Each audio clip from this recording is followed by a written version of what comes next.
Okay, so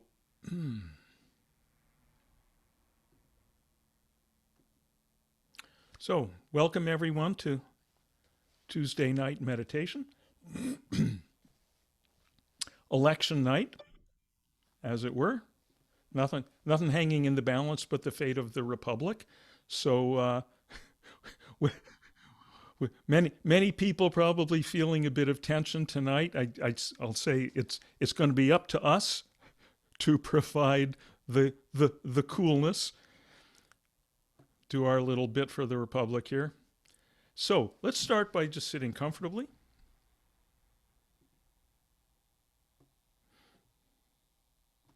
Sitting up comfortably. And check out the body. See if the body wants to be twisted one way or another, stretched.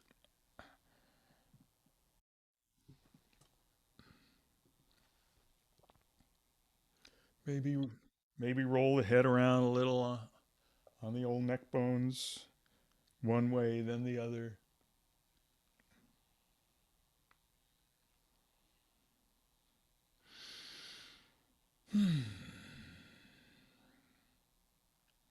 Let's pull the shoulders way up toward the ears.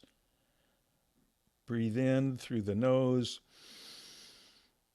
And then in a moment, we're going to drop the shoulders and at the same moment, open the mouth and let go a deep sigh.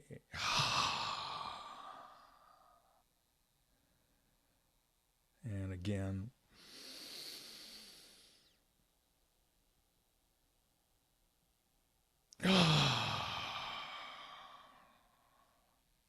And again.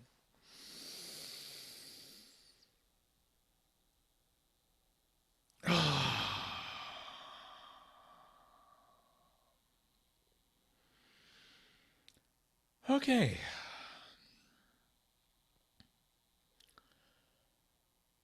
So you can close the eyes, sitting easily, comfortably. I'm sitting up.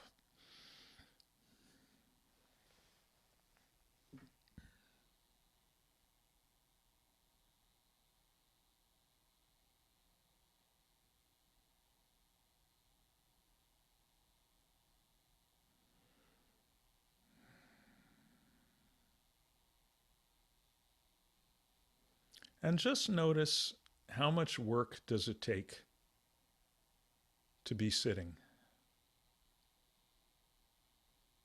And every time I check, oh, I'm already sitting. I didn't have to do anything. So that's called effortlessness. Simplest thing in the world. It's just what's already going on. So the body is already sitting in the seat. No work there for us to do. No participation.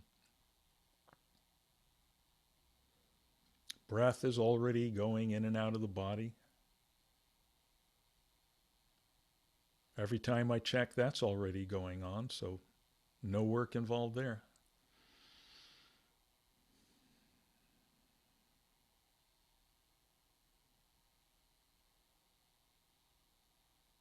The senses are already functioning. Hearing sounds, we hear this voice, maybe other sounds from the house or the street. And that also happens all by itself. There's no work involved, there's no participation involved in the coming of a sound, the beginning of hearing a sound. And there's no work or participation involved in the sound stopping. The stuff just comes and goes on its own.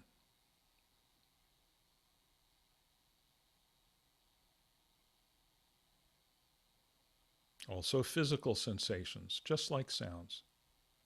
They come, they go. Sometimes we notice, sometimes we don't. Doesn't matter.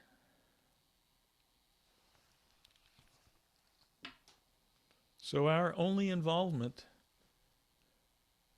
is to be the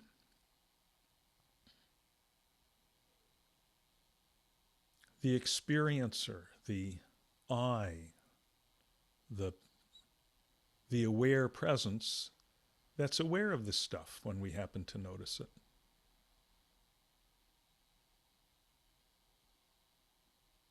Every time I check, oh yeah, that's still here. Aware presence, that's still here. So there's no work involved in that either. We can't help but be this experiencing I, this aware presence. Not always aware of it, not always paying attention to it, but here it is. Every time we check back, oh yeah, all this time I've been this aware space within which the sounds come and go, the sensations come and go.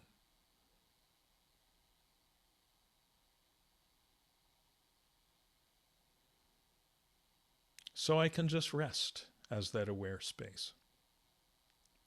Just settle back and go, oh, okay, this is here waiting for me. It's like, your chariot awaits, sir. Just settle back into this I, this beingness.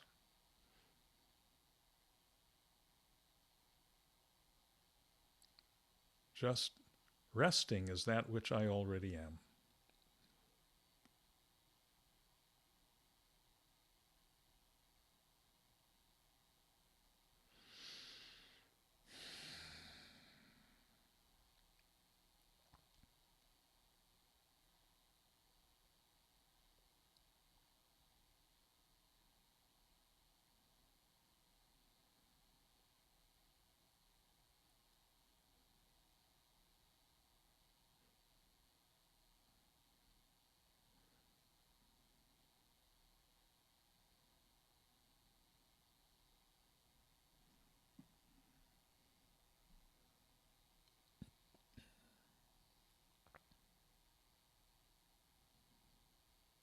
Also, of course, thoughts come and go.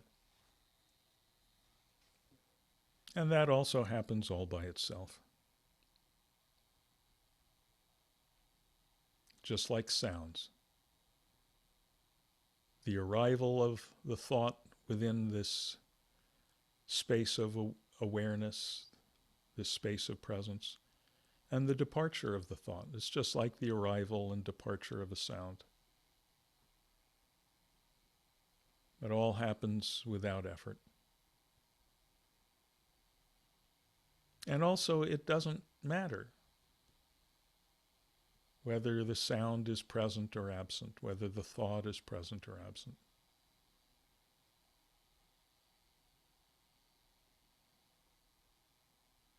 Also, it doesn't matter what the sound is, and it doesn't matter what the thought is or what it's about.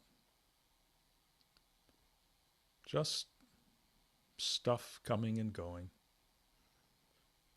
within this open expanse of awareness.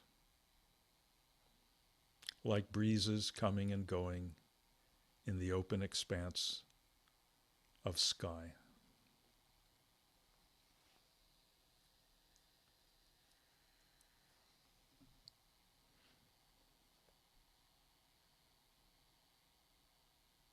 So we just remain sky-like as we already are.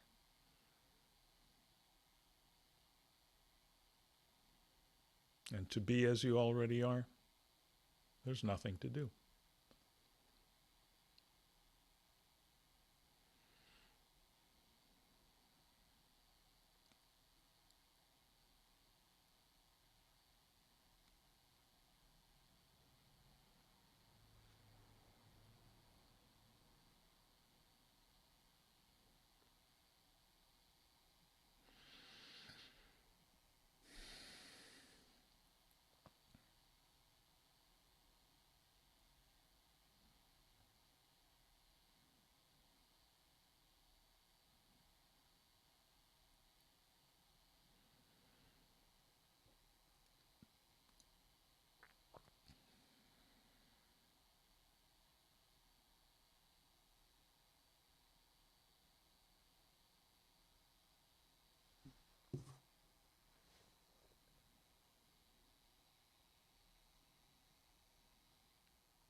Also, feelings may come and go.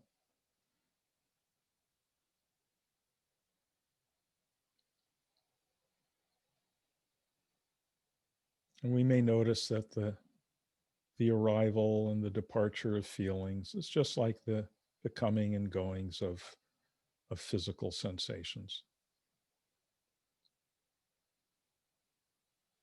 Doesn't matter, fine.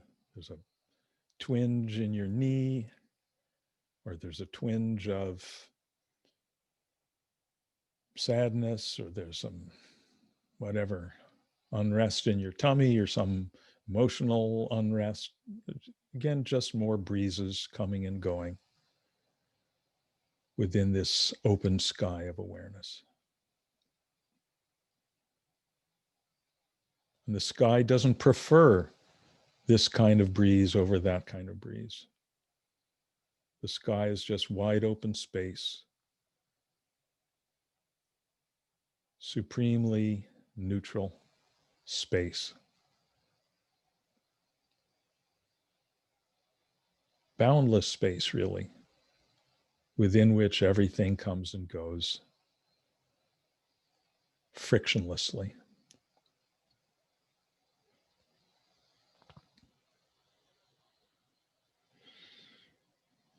So we just rest as that.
As the feelings that might appear or vanish, as they show up, they can be any kinds of feelings. Feelings of happiness or melancholy,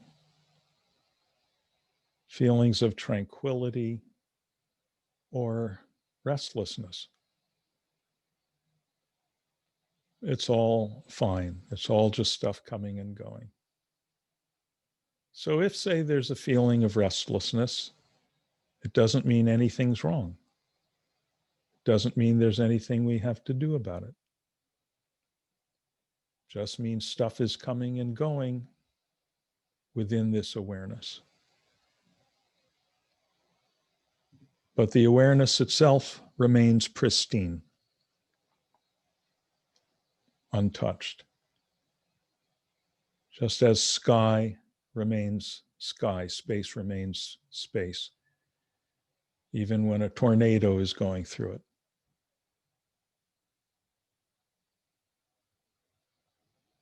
Nothing scars the sky.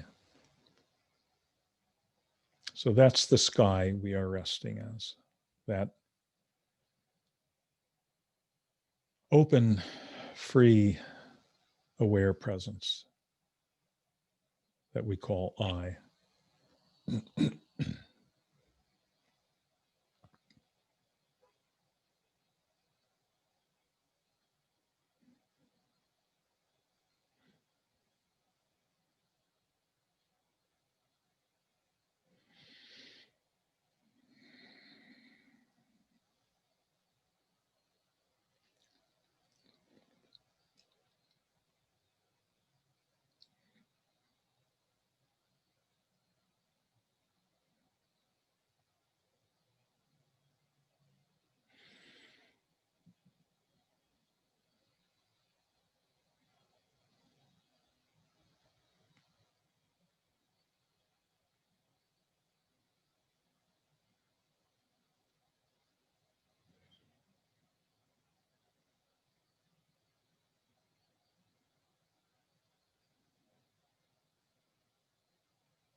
And we can notice that this I awareness, this sky like presence, being sky like, being space like,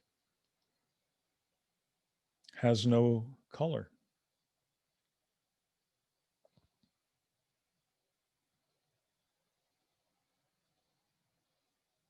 We can notice that it has no texture or density.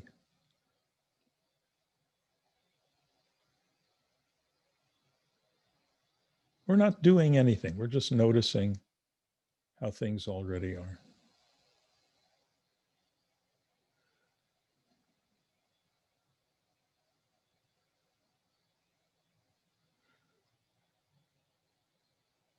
We can notice that this aware presence has no shape,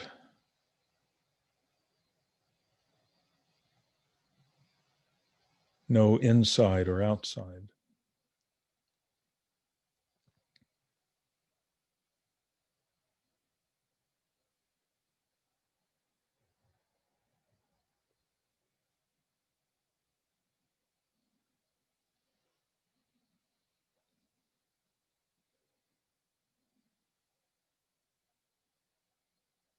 We can notice that this aware presence, this sky like I, this space like I, is not confined or contained within the shell of the body.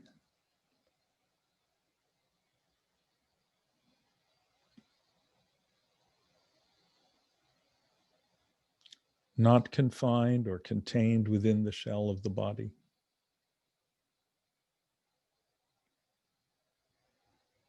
Not confined or contained anywhere.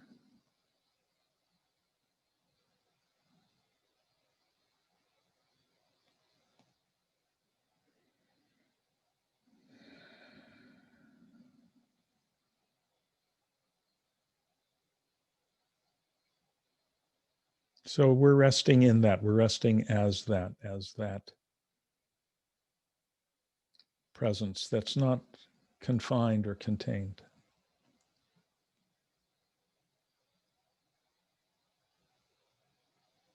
We never have to look for it. It's always right here because it's I.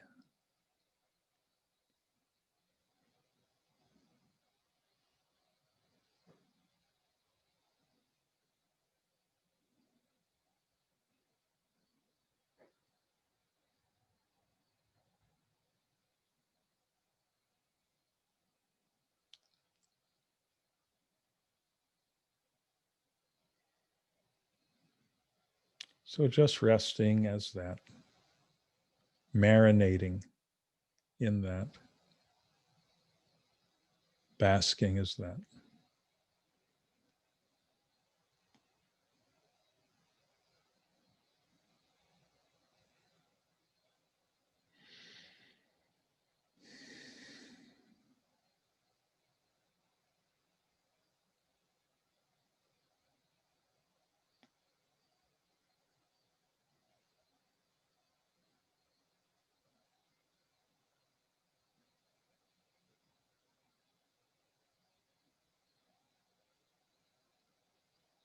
Anytime you find yourself struggling or resisting or grappling with anything, that's fine. Happens to everyone. When you notice that's going on, just relax your grip on whatever that is. Don't try to change it or get rid of it. Just relax your grip on it and relax back into this space like I awareness that's not contained or confined within the shell of the body.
Okay, keep the eyes closed, please.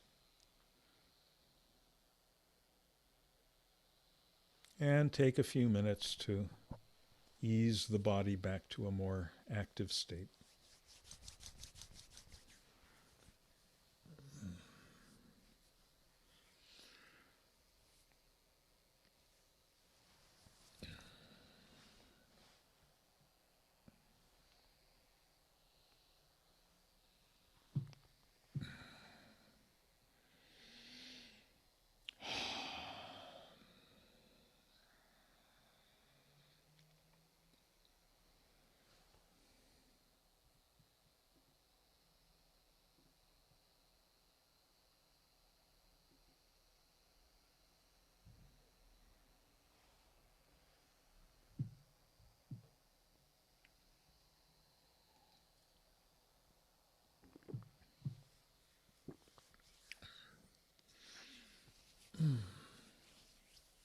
And when the body feels ready, you can slowly open the eyes.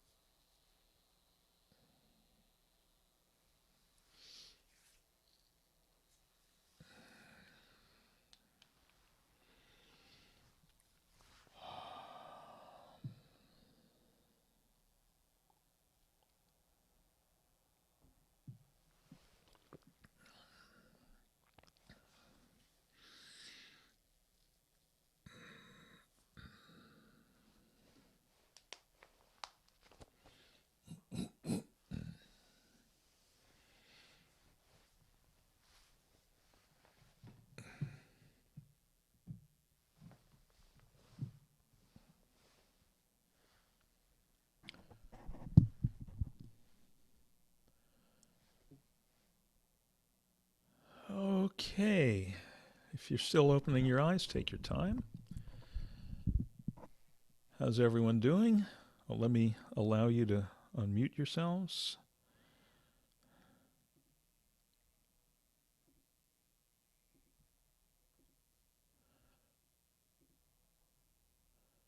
So, how are people doing? Everybody good? Any questions? Doing all right. All right. All Good. right. Good. Good. It's been a while. Like the old days. Yes, sir. The But like the other days, not necessarily old. other days. Yes. Yeah. Yes. Let's hope those days come back soon. No. Yeah. Yep. Yep. Yeah. No, you're right, Carl. There's no old days when you're having it. It's just the day. There's the day, Today. then there's the day, then Uh, there's the moment, then there's the moment, then there's the moment. All those timelines. Remember when we were in school, at least when I was in school, and you made a lot of timelines, you know. There's the rise and yeah. fall of the Roman Empire and the Middle Ages and the Renaissance, or the Dinosaurs. dinosaurs, right, and all that. Yeah. And that, and of course that's good. We're learning about stuff and the relationships and all that, the events and how long they took.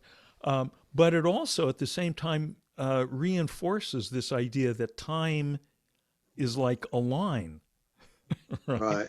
That time is this linear thing, which of course it's not. It's just this. It's not like a line. It's not like anything. It's like, for lack of a better word, it's like a pulsing. Now, Right. now. Yeah. And, you know, thinking of time as a linear thing is, you know, good enough for plotting the rise and fall of the dinosaurs and planning your week and your month and on your little calendar. But if we want to get to how we actually experience, if we want to get to noticing how we hang on to dreams, good dreams and bad dreams that are just dreams, right? Yeah. How we struggle to get rid of stuff that's not actually there anymore, right? We really need to look at how time really works, how it's really always now, and right away that saves you a lot of work. There's a lot of stuff that you realize you don't have to get rid of, and there's a lot of stuff you realize you can't make happen because we're just here. We're just here. Yeah. You resist the urge to cling to it. Yeah. Or you notice that you're clinging to it, Yeah. and A little bit more of that timeline. A little bit more. yeah. It's like, okay, let me just do it this little bit. Let me just get away with this little bit for a while here, and you realize, you know, you do it in all this stuff. It's you do it enough times. If you just pay some attention, you realize, you know, what works and what doesn't, what's skillful and what isn't. And you realize, you know, you're trying to cling to the thing. Now, what happened the last 1,000 times I tried to cling? Did it make things better or worse? Did it make me happier or more, you know, confused and messed up? And, you know, we just pay a little attention. After a while, we go, okay, I don't need to keep running that same experiment. Right. And it becomes also kind of like a lot of this stuff like muscle memory. So it's right. It's less and less where we even have to think about it. It's just clinging feels a certain way in the body, and letting it go feels a certain way, and we're blessed with this nervous system that really enjoys the feeling of letting go, and really doesn't so much enjoy the feeling of clinging. So we just tune into that a little bit, and it gets easier. It gets more natural. The revisiting of the clinging, it just becomes more and more. It just kind of goes by the wayside. Good. Any other thoughts or observations or questions tonight? Yes, Judy. Yes. What I've noticed recently, and it might be because I'm not getting to bed on time, I sit down and easily fall asleep. Right. um, and find my head in my lunch that I was in the middle of eating. Oh, uh-huh. And in meditation, there for a while, I kept bending over further and further, and you're falling off the chair and coming back. And Mm-hmm. well, what I've started doing now is I've gotten to the point where I can recognize that I'm bending over, but that I'm sitting so that my head will hit the desk instead of the floor, Right. so that I'll wake up earlier. Uh-huh. Uh-huh. But also that when I sit back up, my body is comfortable Yes. because it's in alignment. Why Yes. am I not holding on to that alignment that doesn't take as much effort Yes. than the bending over takes? Yes. Yes. That's really great. That's really great. That recognition, that discovery that there's something about alignment which is natural, and therefore when we play with a little, tune into it, it's easy. We feel more comfortable there. We feel more at home there. It's very much analogous to the little discussion I was just having with Carl about that letting go feels more comfortable, more attuned to our body. We feel the body feels happier with letting go than with clinging. In the same way, the body feels happier. It just feels better, more alive and open when we're aligned, when we're sitting up, than when we're bent over, or than when we're slouched back. I emphasize so much in meditation, oh, just take it easy, all that. People often think, oh, okay, just, slouch back in the lazy boy. Well, the internal lazy boy is great, but externally, it's, if I remember to say it, it's the instruction is 3 words: sit up comfortably. Sit up comfortably. And this big discovery is that up and comfortably are actually synonymous. They actually go hand in hand, and that's why when you see the pictures of the yogis and and all these the yogis and the saints with the light coming out of their heads, whether it's in Christian art and they call it a halo, or it's in Buddhist art or Hindu art and it's the light of enlightenment coming out of the crown chakra. It's the same thing. It's just called different by different words, and they're generally standing up nice or sitting up nice and straight, and not stiff, not in a forced way. It's just very natural. Just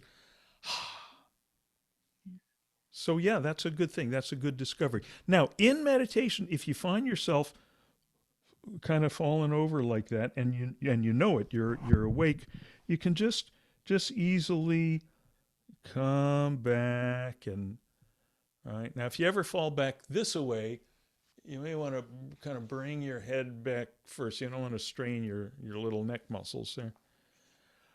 But if you actually fall asleep, because you haven't been getting enough sleep at night or something, that's fine. We don't have to fight that. It's better really to just, okay, if you fall asleep for a few minutes of meditation and then you wake up and you're refreshed and you go on meditating, rather than fighting it and you're just kind of nodding out, fight it, nodding out, fight it, nodding out, fight it.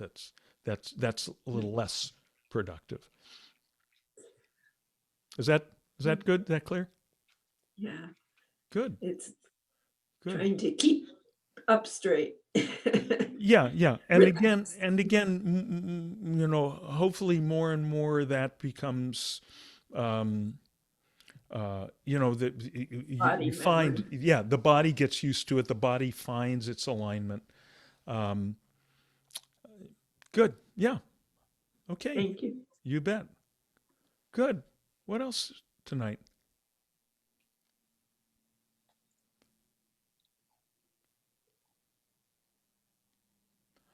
Cole, how are you doing? I was actually just going to ask a question. Good. Good. Yeah, I thought so. Yeah, please. I'm doing well. During that, one thing, I was grappling with one thing that you said, Mm-hmm. that the sky doesn't prefer this breeze over that breeze, Mm-hmm. and that like we are the sky, like the sky, like awareness. But Mm-hmm. also, I thought when you said that, I prefer this breeze over that breeze, Mm-hmm. Mm-hmm. one sensation over the next. Mm-hmm. What's, could you elaborate on like, or just explain how there's a difference between that, like the I that is me, I guess, that prefers something Yeah. versus Yeah. like this Yeah. space that you're Ab- talking about that is. Absolutely. No, thank you for bringing that up. It's a great question, and it's a really important question. This is something that's really important for people. One of the things I love this about you, Cole, is that you don't just nod and say yes, and when the thing's not fully digested. That's really important because sometimes people do that, and when stuff isn't, it doesn't feel. No, wait a minute. Yeah, you have to bring that forward. So good. Keep doing what you're doing. So, what I usually in day to day life, what I usually call I, Dean, right? What we could call the conventional I, right? By convention, we call by convention, there's, I seem to be identified with this physical shape that's sitting here in Santa Monica that I call Dean and has certain amount of personal history, certain likes and dislikes, certain traits. It's a certain age, it's a certain gender. And then sitting over there in your basement, there's this different one called Cole. He's got whole different history, different likes and dislikes. I this I, conventional I, the Dean I, absolutely has preferences, right? I absolutely prefer, laying my head down on a nice soft pillowcase rather than a bed of hot coals, right? I have a very definite preference in who I want to win tonight's election, right? A passionate preference. Okay.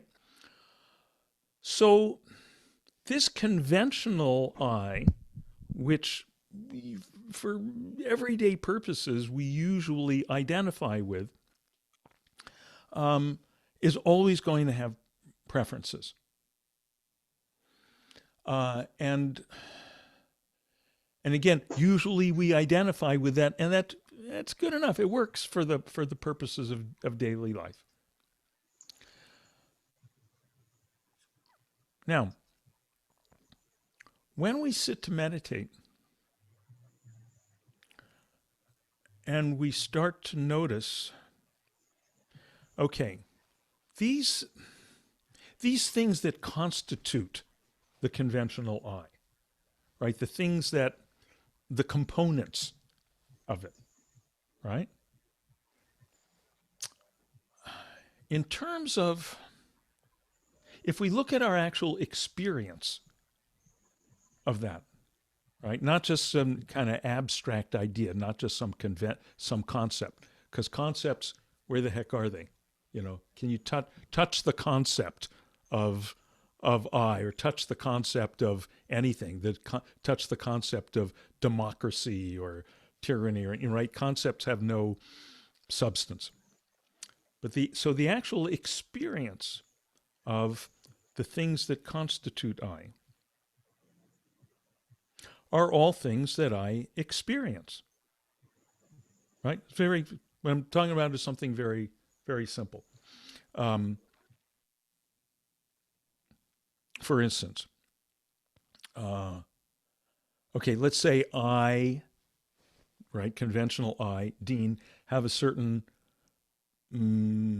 sense of humor, certain kind of jokes I like. I have a certain repository. Don't we all have a repository of old jokes that we trot out right when the occasion arises, right? Those are things I am aware of. Okay, this is key, right? And it's simple. There's nothing mystical here. I'm using the most straightforward possible language. You're aware of, right? If you think about your personal history right now, I mean, right? What if and of course I'm talking to everyone here. What if everyone right now, you look at just kind of like a movie. If you know, when you come away from a movie, you've sat for 2 hours, watched a movie, maybe that movie covers, 20, 30 years in a person's life. But you walk away from the 2 hours in the movie and you have a sense of the whole thing, right? You're aware of that, right? Right now, you can have a sense of your whole life up to this moment, like it's a movie you've just seen, right? You're aware of that. Just simple. Right now, I'm just establishing one simple thing. We're going to move on. But just that, all that stuff that we think of as our history, it's something I'm aware of. Right? And where is it right now? It's just these traces, these what we call memories, certain kind of thoughts, which we call memory. What about all the stuff I'm thinking about happening in my future? Well, I'm thinking about it happening in my future. That's another kind of thoughts. Anticipation, maybe fear, maybe desire, but it's thoughts. I'm aware of those thoughts. Right? What about the body? How do I know I have a body? Right? I mean, I see all these other bodies in the little Hollywood Squares things, but what gives me the impression that one of those bodies is quote unquote me? Well, I can feel it, right? When I hit this shoulder, I feel it. When I don't feel Cole's shoulder or Alan's shoulder, I feel Dean's shoulder. It's something I'm aware of, right? So all this stuff, I look in the mirror, I see the image of this face, not the image of those other faces. It's all stuff I'm aware of. Very simple. Now, when we settle into meditation, there's a tendency to kind of settle down into a region where the stuff we're aware of, we start to disengage from it. It starts to be left behind. Okay? It may be up there. It's kind of like when you were a kid and you would dive down, you'd take a deep breath and go down into the bottom of the swimming pool. There still may be some vague sense of the stuff up there at the surface, but it kind of disengaged from it, right? And what we're settling down into in meditation is this place where we're still aware, right? We're not asleep. Sometimes we might fall asleep, but most of the time we're not asleep. We're still aware, but the stuff we're normally aware of has gone away. I'm not seeing my face. I'm not feeling my shoulder, perhaps.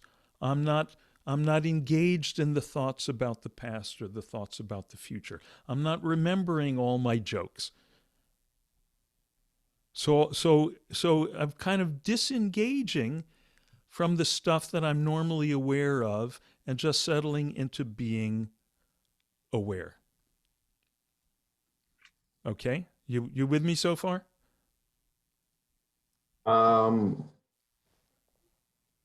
Like roughly, We're still going somewhere with this, but I want to check what I want to make sure is this clear? Is this working for you so far? yeah. Like I'm following you, but You're following the logic of it. Okay. Don't try to get ahead of it. And that last bit in meditation does what I'm describing in meditation, does that correspond at least to some degree to what you've experienced in meditation? There's some settling down, some little bit of leaving behind the stuff that we're normally engaged with. yeah. However, not today. Yeah, that's fine. That's fine. Right. And that's a very good point. Sometimes we feel, oh man, that we're just sitting here perking away like Mr. Coffee. We're just thinking about this and that. We feel, oh, no settling down took place. What a freaking waste of time. Perfect. Everyone goes through that. Yeah. That's it happened 6 years ago, like a Mhm. memory I have from 6 years ago, and just like that Right. was a thought trail. Right. So Yep. Yeah, and that stuff happens to everyone. That is in what my old teacher Maharishi used to call. He used to say, "Yes, that's in the standard catalog of experiences." Right? That happens to everyone, and that's fine, as long as even once, doesn't have to be every time, but if even once you've experienced with some degree of clarity, oh, just settling down, kind of pretty much leaving this stuff that I'm normally engaged with behind, and yet I'm still aware. I'm not conked out. That rings a bell for you, right? You've had good. That's all we need. That's all we need to keep going here. Okay. So when that happens, what's going on? We're still aware, but the stuff we're normally aware of has faded. We could think of awareness here as being like a mirror. Okay. In fact, hang on a second. I'm going to give you a little visual to help you remember this point.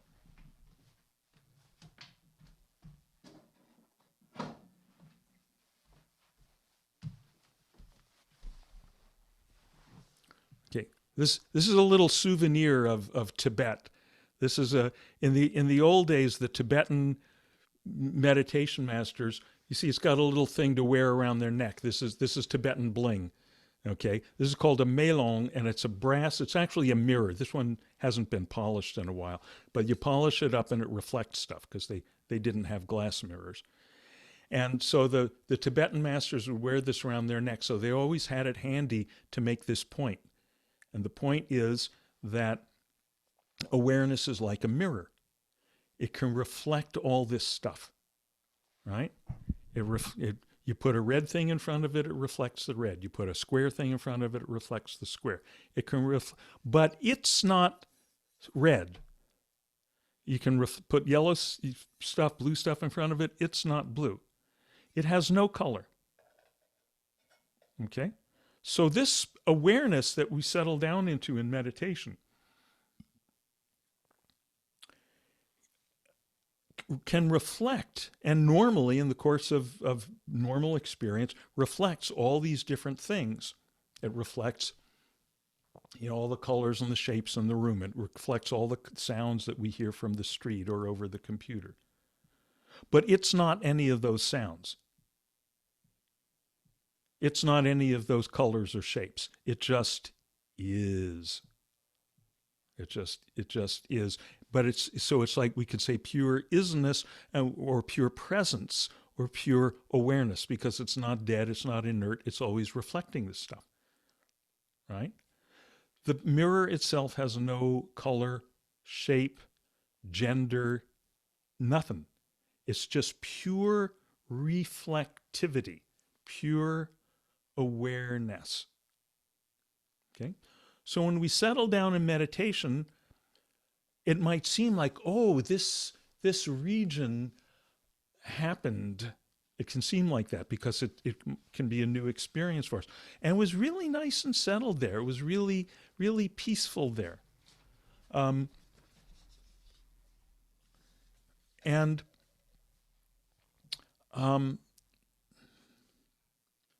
there's something that feels good about settling into that. All right? And you may have noticed that when you're settling into that, when you're settled into that, you don't find yourself going, oh man, I wish I had an ice cream cone right now. Right? Or, oh man, I wish such and such would stop happening. Right? When we're settled in because we're disengaged from that, there's a sense of somehow everything is just fine. We're not necessarily thinking that thought, but there's just like total okayness. So it can seem like, oh, we've created this new thing. But the more we do it, the more we realize, oh no, that's there all the time. We haven't created it through meditation because we're not doing anything. I wouldn't know how to create such a thing. We're just, easily being, and we just spontaneously start disengaging from all the stuff we're aware of and settle into awareness. Okay? It's like we settle down, like up here there's doing, right? All the activity, we're running around doing stuff. And then a little more settled than that, we could say, is speaking, and a little more settled than that is thinking, and a little more settled than that is feeling, and then beneath all of it is being. We're just settling into the beingness, where the pure, to say it another way, this pure awareness. Now, the question becomes, in this whole scheme of things, there's all this doing, there's all this stuff we're aware of, and there's a pure awareness itself. Where is I? Out of which part of all that are you really? Now, normally, and this is where we start. And by the way, this is all coming back to this question of preferences. I haven't forgotten about that, right? But it's such a key thing that you've brought up. It just opens up this whole very important picture.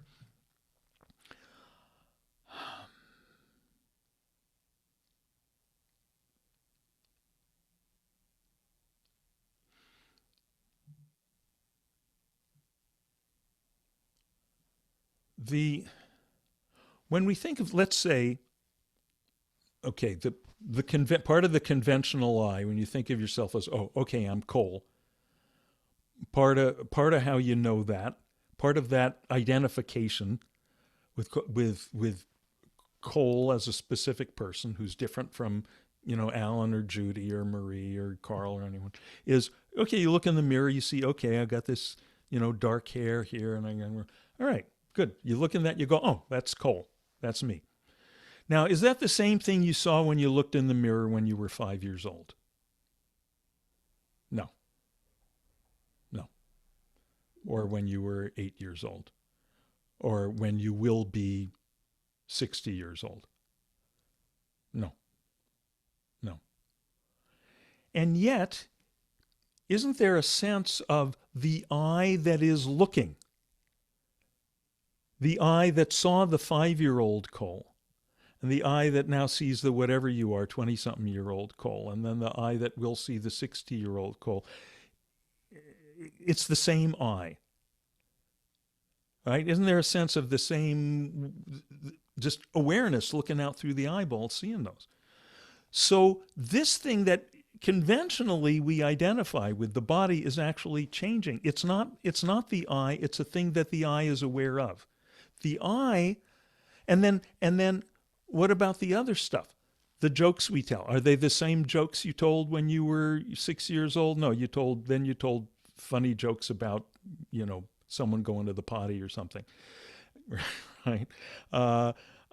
Is it the same, all the same ideas and attitudes that you had 3 years ago or will have 3 years from now? No, all that stuff that we usually identify with. I am a Republican.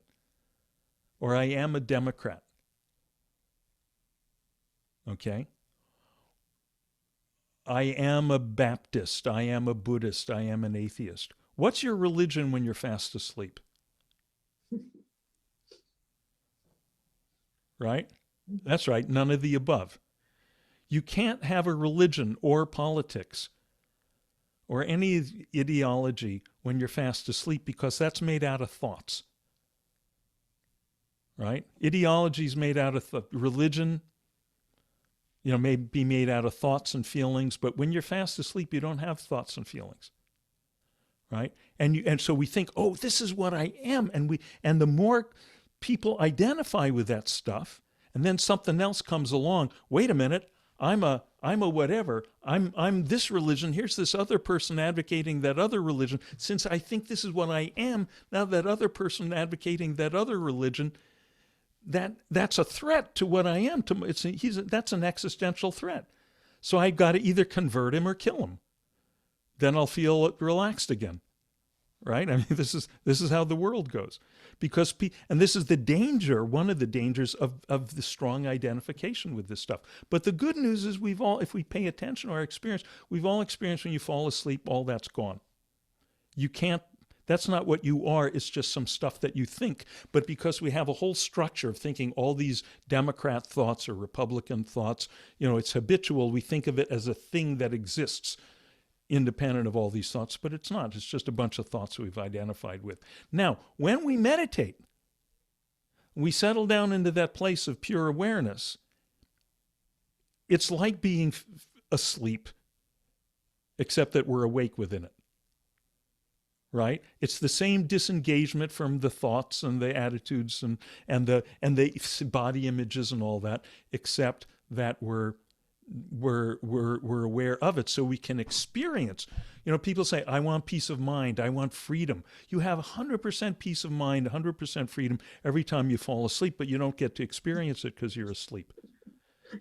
Right? And that's the delicious beauty of what the ancient yogis called turiya, the fourth state, right? Waking, dreaming, sleeping, and then turiya, the fourth one, which is where we're settled down like dreamless sleep, but we're awake within it, to experience just awareness. And the more we do that, and the more that spills over into daily life as the background of all our, more and more that part that's not engaged is there as the silent, settled, infinitely everything's okay background of all the stuff we're engaged in the foreground. The more we do that, the clearer it becomes that, all this stuff is just stuff I'm aware of. All this stuff, I'm aware of these thoughts. That's not what I am. I'm this awareness back here being aware of it. I'm not any of the stuff coming and going in the surface of the mirror. I'm the mirror. I'm the mirror. And the mirror is, and how deep does a mirror go? How far back does its reflectivity go? Right, infinitely far. I'm this infinitely deep, bottomless, fathomless, boundless awareness. And that has no preferences. That has no preferences. That doesn't give a shit whether I live or die. Okay? Now, still, of course, on the level of body, feelings, mind, it's important to keep the vertical, we don't want to violate what this friend of mine used to call the vertical code. We still want to keep the level straight. On the level of attitude, of feeling, yeah, I really prefer living to dying. Right? Now there's going to be a moment at some point in the future where I'm not going to have a choice. Right? And at that time, it's really good to have spent some time hanging out in not being identified with these levels, all this stuff I'm aware of, all these thoughts and feelings that have preferences, where I'm just settled into this place of no preference, what I truly am. This boundless sky of awareness, this mirror, this ocean, all these metaphors, all these inadequate metaphors we use. Right? And, that's why we have that, whether clearly or vaguely, we all have some sense of, like, here's a question one of my teachers used to ask. If you were a Buddha, right, an awakened, fully awakened one, right now, sitting where you are, sitting in the same basement with whatever's going on, everything's the same, the colors of the wall are the same, the temperature of the air. If you were a Buddha right now experiencing your experience, what would you feel you need to change? Nothing, right? Right? Yeah. And we all know that intuitively, even if you've never read page 1 of, Buddhism 101. We all intuitively know that whatever it means to be awake, to be enlightened, to be tuned into a kind of ultimate truth, that's a place of not feeling that anything needs to be added or subtracted or changed about this moment. To be awakened, to be enlightened, we don't need some new experience or to get rid of anything that's in our field of experience now. We just need to be settled back into the I, which is aware of it, which is the place of no preferences. We all sort of intuitively have a sense of that. You know, we look at a picture of the Buddha, we have a sense, oh yeah, that's what that guy knows. Okay, now who's right, us or the Buddha? Right? Who's right about whether anything needs to be changed for us to feel that ultimate okayness? Right? Is this resonating for you, Cole? Are you hearing this? Yeah, um, it's honestly a lot to take in. Yeah, yeah, Um, that's fine. You'll hear it again yeah, and again and again. This is what we do here in the Dharma is we keep going through this stuff, and then we go and we experience some more, and then we talk about it's the alternation of experience and insight, of practice and view,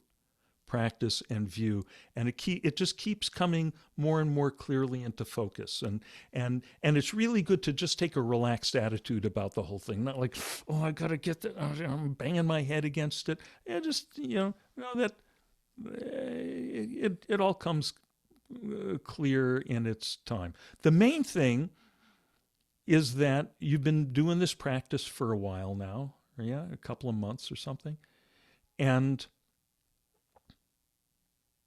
have you noticed, maybe sometimes more clearly, sometimes you're not sure, but at least sometimes there's some inkling that somehow in my daily life, in the other 23 hours of the day when I'm not practicing, there's somehow a little bit more of a sense of ease. Maybe not all the time, and maybe, still, of course, challenging situations come up. But the way I find myself dealing with the challenging situations, somehow there's a feeling of less friction, less grinding of gears within myself and with my way of dealing with the stuff and with the other people. Does that ring a bell? yeah, it does. It's kind of complicated though, but there are instances where um, I I compare myself to before I started meditating and got Right. so Right. how to react differently and just develop getting in my own way and Yes. less in my own way and just kind of and accept and flow through the day. Right. That's it. That's it. And exactly what you said, in your way, not in my way, not in Carl's way or Judy's way, in your way. It's, the real awakening is not something like that's going to happen according to the book. It's not going to happen in the book. It happens in our own life. And but in our own life, we somehow start to find that, and especially in the beginning months, we sometimes might feel, man, what a waste of time. This stuff doesn't work. Everyone goes through that. I guarantee you, everyone goes through that. But even if sometimes there's a feeling, oh yeah, I'm handling, maybe you get to the end of the day and you go, oh, a lot of stuff happened today. If this had been 6 months ago, I would have felt really kind of overwhelmed. That thing that happened and that thing that happened, I handled those well, and I didn't. And there was less. To me, this is really a key thing. Less having to think about how to do this or how to do that. It's more and more becoming kind of intuitively clear what the path is in the given moment.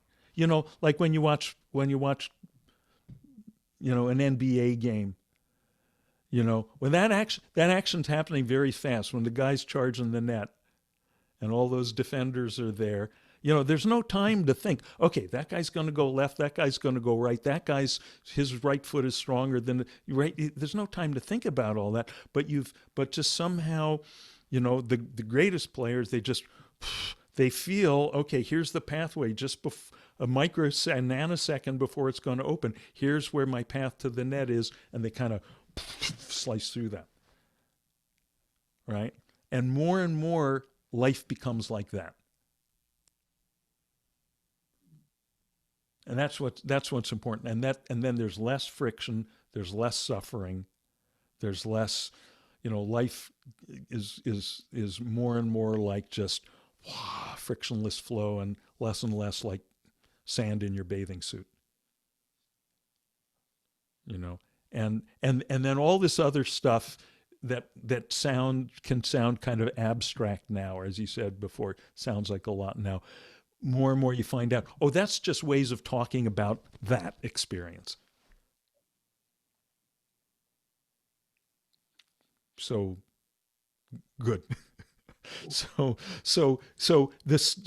any of the stuff that you hear from me or from anywhere that isn't making sense yet, ask about it. And if it makes a little more sense, great. And if it doesn't, don't worry. It'll make more sense next week or next month. Aren't there also, preferences are also a condition of conditioning. Yeah. We've seen that even in enlightened masters, that there's conditioning on this human plane. Yes, absolutely. Thank you. It's a very good point. On the human plane, which means in terms of the conventional self, the feelings, the thoughts, all that, it's all conditioned. The most basic level of conditioning, the biological conditioning, I've been conditioned to have a human body and not a frog body. Therefore, I prefer not to eat flies. Right, and that's always going to be there, presumably in this lifetime. But it is. We have to keep saying that because it's a very easy thing to misunderstand. People think, oh, enlightenment means there's no preferences, and so therefore you can you can eat rocks or something. No, the human level remains the human level. And some of this stuff goes very deep. Nisargadatta Maharaj, one of my favorite of the 20th century sages. I love reading the transcripts of his talks. And he smoked cigarettes till the day he died. Till the day he died of throat cancer. Right?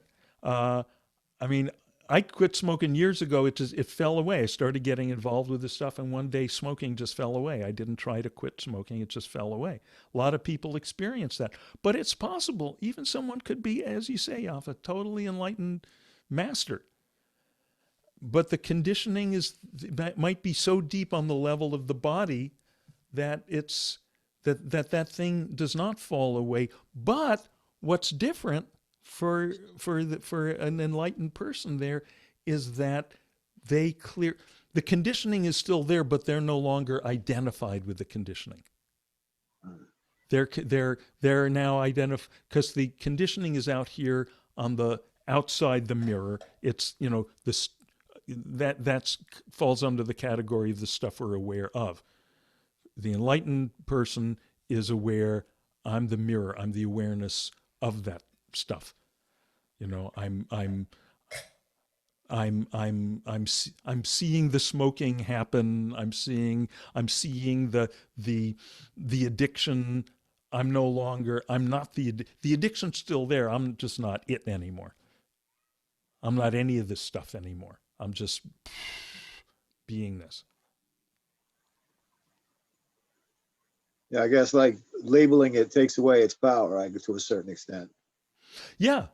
Labeling, yes. To that what you're calling labeling, Carl, is that that's the application of insight, right? It's the it's the application of clear insight and going, oh wait, that's that body. That's not me. That's a thing I'm aware of, right?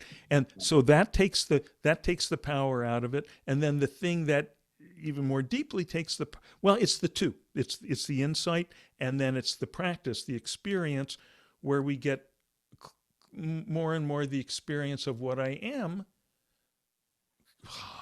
which is just that beingness comes clearer and clearer. And it feels so damn good, right? That we're less and less motivated to identify with any of this stuff out here, because all this stuff is lesser than this, right? I mean, the mirror can reflect red, it can reflect green, it can reflect yellow, it can reflect red and green and yellow all at once. It's infinite reflectivity. Everything it reflects is finite. The mirror itself is infinite. So only that which we truly are, only the beingness is infinite. Everything else is lesser. It's finite. And so we're less and less tempted to identify with any of that finite stuff. We're just more and more happy to just, I'm this thing which is not a thing. And this thing which, by the way, most of you were here last Tuesday, and I kind of emphasized this insight that this aware presence, which we are, is not confined or contained within the shell of the body. Right? It's not confined or contained within anything. In principle, we shouldn't have to point that out.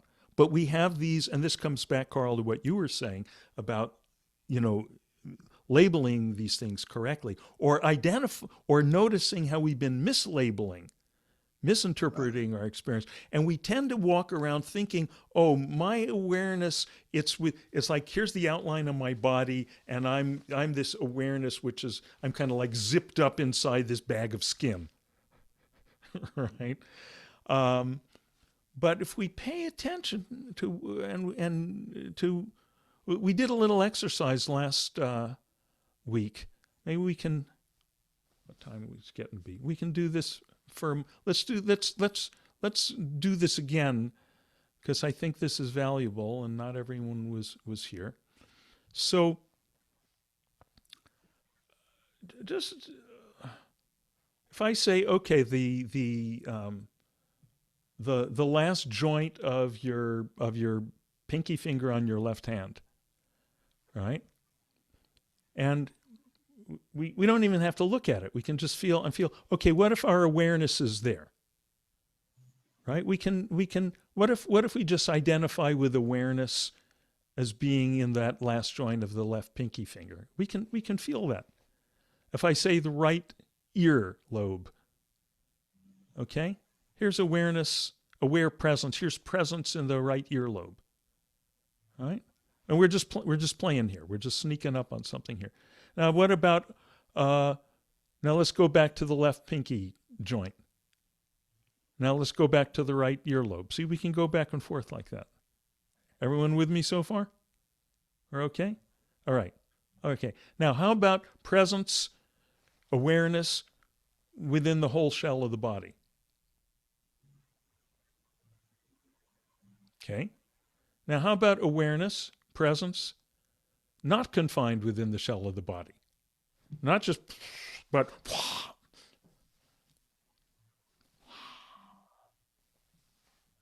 right? Now, within the shell of the body,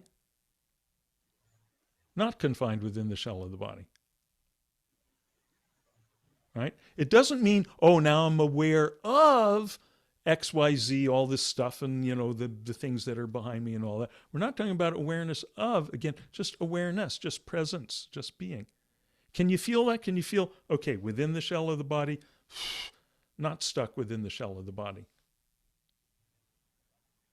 This is something I think really, really valuable to play with.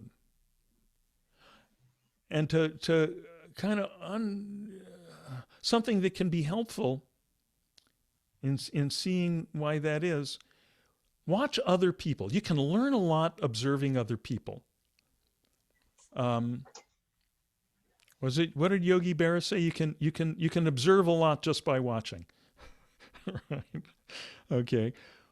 Watch other people when they're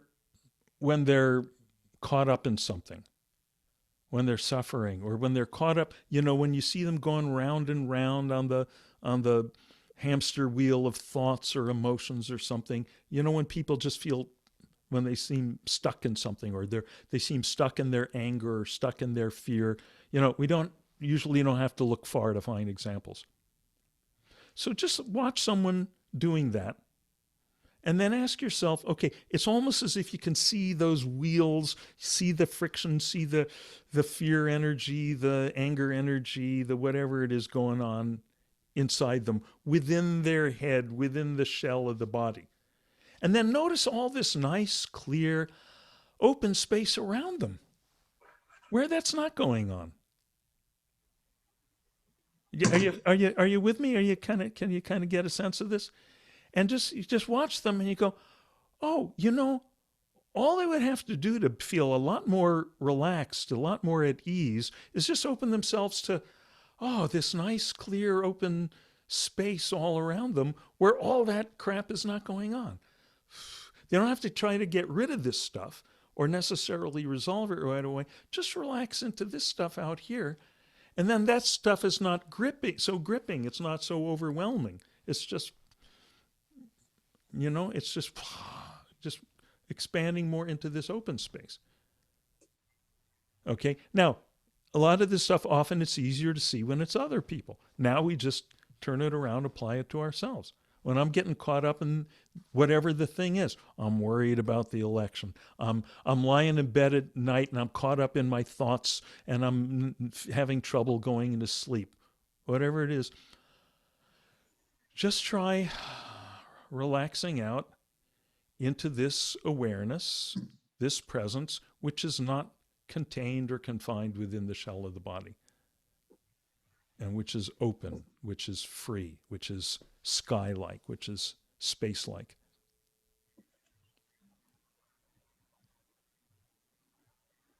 And see. I mean, this is what we do. We try stuff out, see what happens.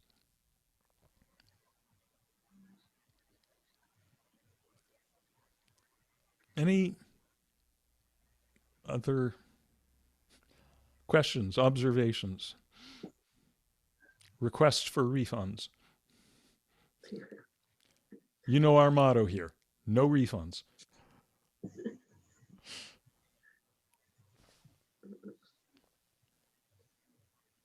Okay, so really lovely seeing you all.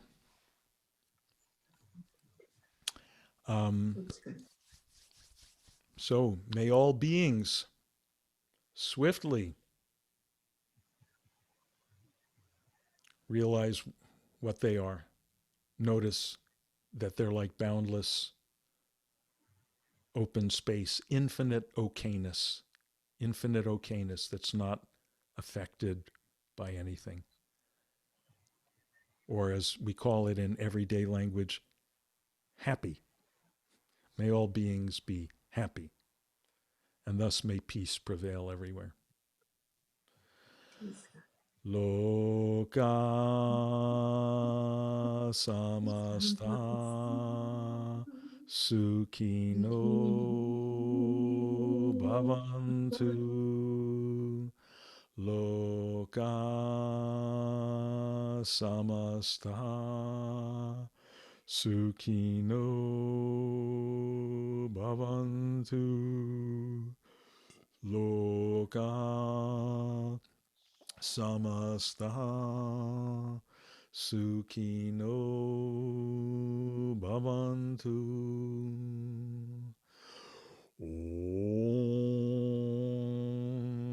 Shanti Shanti Shanti.